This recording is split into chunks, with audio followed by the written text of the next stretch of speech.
Hello everyone and happy late Halloween. Today I'm going to be drawing for you a Halloween version of my violin character. I'll provide the links in the description box if you'd like to go and check out my my original character. So I had already laid down the flesh tones before. I forgot my camera was not rolling, so I used the same flesh tones as I normally do, but I really tried to make sure that the far side of his face was nice and dark so that it would look like the magic orb he's holding is a lot brighter. And then I went onto his hair. His hair really needs to be two-toned as much as possible so that you can see the highlights and you can see the lowlights, so it really gives that glowy effect and he doesn't seem like he's standing too hard off the frame. I then used greens to form the magic orb that he's holding in his hand and the magic flash, I guess, in his eyes. And then I drew his suit on. His suit were two colors of maroon, almost pink, but I thought it really gave a nice kind of violin rich color.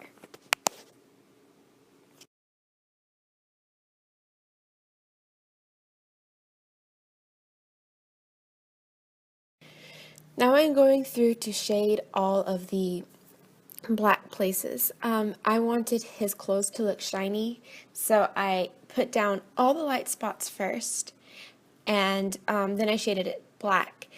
And then I went back through and created a gradual gradient, which would then allow me to have nice shiny looking clothes. You have to be careful with this because you could also lose the look of pants, which I actually almost did in my picture. Then go through and make sure that you shade the shirt and his gloves. Just have fun with this and just be sure not to overwork it.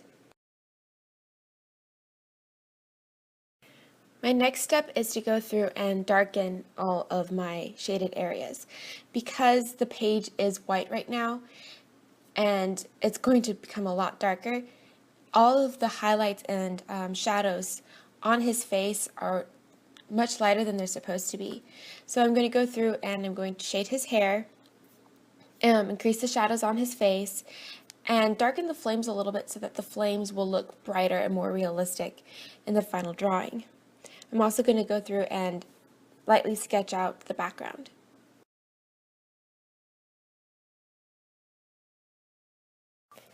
As you might be able to see, I have applied masking fluid to my painting. This is to keep certain areas of my drawing white. I focused it on the moon and the ground. While you're working with masking fluid in a drawing with markers, be sure that you do not get masking fluid on your alcohol-based markers. I experimented with it and it will pull up the marker. After it's completely dried, you dab on the blue and the purple colors and blotches, which will give it a really nice sky effect.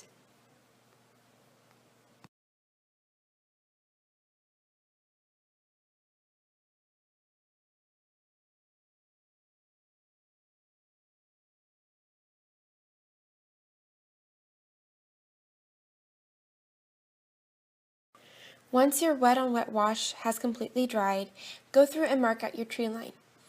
I did this by creating random lines to create a evergreen tree look. Once you have blocked out your tree line, you're going to apply darker blues and purples, and I mixed a little bit of brown to create a darker sky. When you're working towards the moon, make sure that you create a gradient effect. You're going to do this by taking some water and pooling the color towards the moon, which will make the moon look bright and like it's glowing.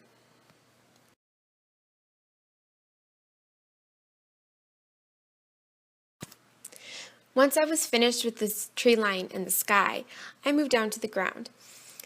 For the ground, I wanted this kind of eerie, dirty effect, so I made the grass look muddy.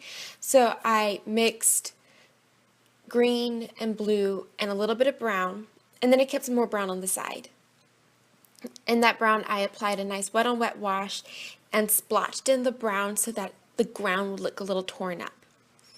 And then I started to apply darker colors for the tree line. I actually mixed really dark green for this. I messed with the colors until it became as dark as I could get it. And then I used random angular lines to create these haunting looking trees. Apply these sporadically through your painting, rather random. That way it kind of gives the natural appearance and you can kind of have this haunting effect. Next, I'm going to go through and add some white gouache.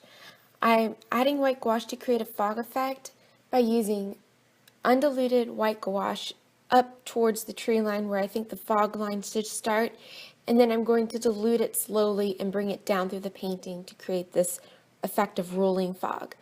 I also went through and used undiluted white gouache for stars.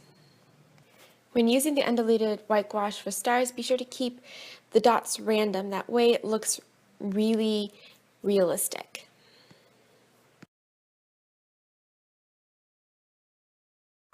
Alright, now we're finally beginning to finish off the painting, and in order to do this, I decided that the foreground where the fog line stops needs to be darker. So once again, I mixed browns and really dark greens and used them undiluted to create the ground right in front of the fog line. Keep it kind of random and airy as you go towards the fog line. That way it makes it look like the fog is this air mass which is moving towards the viewer. After that, you're going to go through and create leaves in the trees. These leaves, I also mixed using the same color from the ground, and dabbing them, I actually used a fan brush in the end because the fan brush kept the dots nice and random. Using this will create texture to the trees so that they don't look like the strange ghost rising out, which would be cool, but is not my intended effect. To turn this into the ultimate mixed media drawing, I'm going to pull out colored pencils.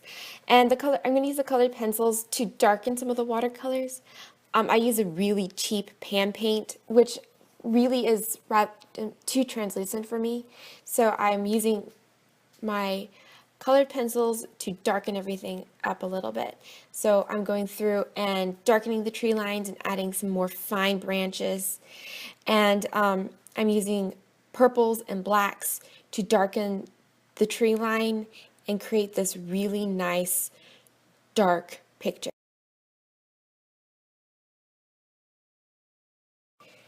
I hope you guys really enjoyed my Halloween violin video, and I hope you all had a wonderful, safe Halloween. Give this video a thumbs up if you enjoyed it. Please don't forget to subscribe,